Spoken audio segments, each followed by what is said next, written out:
Ponce Pilate est parmi vous, parmi nous. Je vais vous expliquer. Je ne parle pas de la métaphore de ce haut fonctionnaire impénétrable qui passait à travers les grilles de l'histoire, qui hésitait entre faire une croix sur sa carrière, bien sûr, et puis la croix, avec les rêves et convulsions de sa sainte femme. Bien sûr que non. Je parle d'un être humain qui existe, et qui, par exemple, je vous donne un exemple, peut parfaitement être en basket, couleur sable, parfaitement avoir fait le matin une partie de squash, parfaitement être militant des droits civiques, parfaitement être dans un état comme la Californie et s'approvisionner en cannabis pour réfléchir, parfaitement être métrosexuel, parfaitement être high, fashion, cool, tout à fait correct, et nous serions ravis de le rencontrer par Couchsurfing. Il existe, et pourtant c'est Ponce Pilate. C'est un serial killer à distance. Vous allez me dire comment est-ce possible. Je vais vous expliquer. Ce prototype existe. Il est souvent geek, frais et moulu des meilleures grandes écoles américaines, ou même d'autres écoles affiliées, et pourtant il a un drone. C'est quoi un drone? Alors, il manie des touches et à distance avec toutes les autorisations.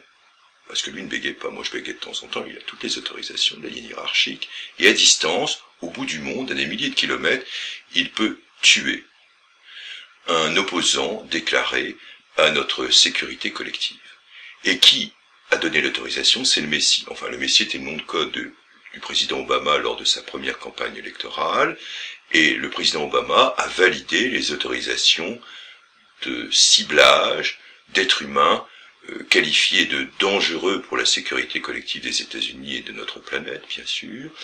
Et donc ces jeunes gens qui gagnent tout à fait honorablement leur vie sont dans des bureaux et à distance, comme Jupiter, décrétant la foudre, tuent. De temps en temps, il y a des dommages collatéraux parce que on rate parfois la cible. Alors c'est parfois la grand-mère qui est en train de faire sa soupe qui est touchée, mais enfin ça, il n'y a pas de fumée sans feu, si je puis dire. Et donc voilà, on peut parfaitement être un serial killer à distance et avoir les autorisations. Cela existe sur la planète, je vous permettais de vous le rappeler. Vous allez me dire, les drones, on s'en fout. Ah, non, il faut pas s'en foutre. De preux esprits en Europe, car l'Europe, ce n'est pas rien, ont décrété que des drones seraient tout à fait utiles pour surveiller nos frontières. Mais d'autres preux esprits considèrent que les frontières européennes sont un peu laxistes, donc on peut avoir aussi des drones pour protéger les frontières françaises, une nouvelle ligne Maginot, si je puis dire, volatile. Et puis, vous savez, ne pensez pas que j'invente ou que j'ai trop d'imagination. Il y a aussi les cités qu'il faudrait surveiller. Et puis, il y a aussi les cours de récréation, parce que le petit cafeteur qui débine ses camarades au prof pourrait sortir de l'anonymat et un drone pourrait régler la question une fois pour toutes. Donc, l'utilisation des drones pourrait même régler les questions de surveillance à distance pour les parents.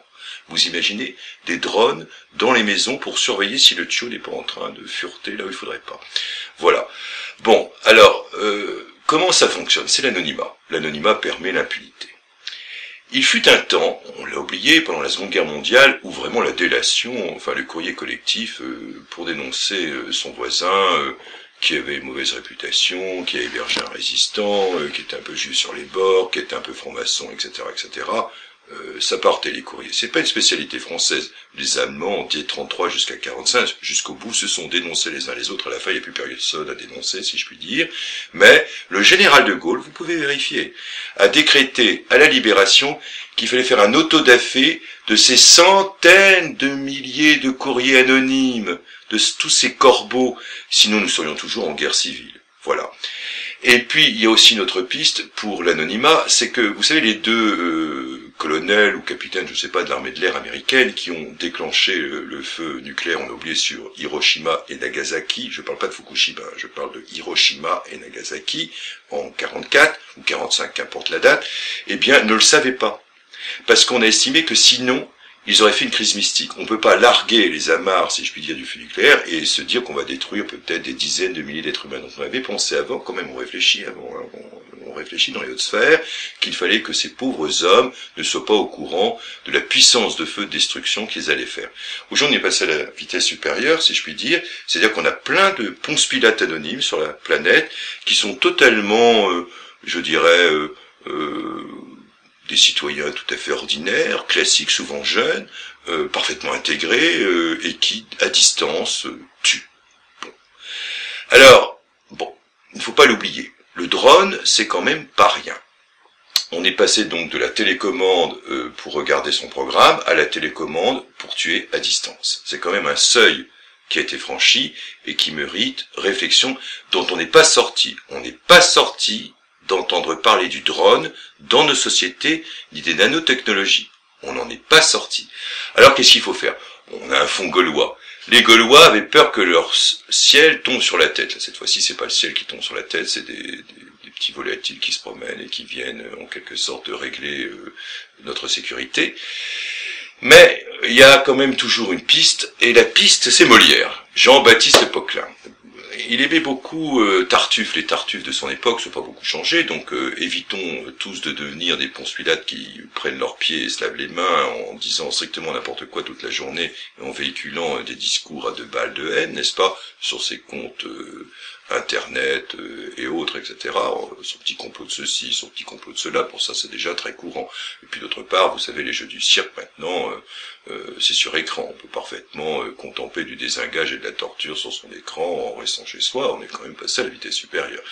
Et donc, dans Tartuffe de Molière, il y avait cette phrase que j'ai toujours trouvée admirable: cachez ce sein que je ne saurais voir. Alors, cachons ce drone que je ne saurais voir, entrevoir, percevoir, décevoir, et etc., etc., etc. Voilà. Il vaut mieux être drôle que drone.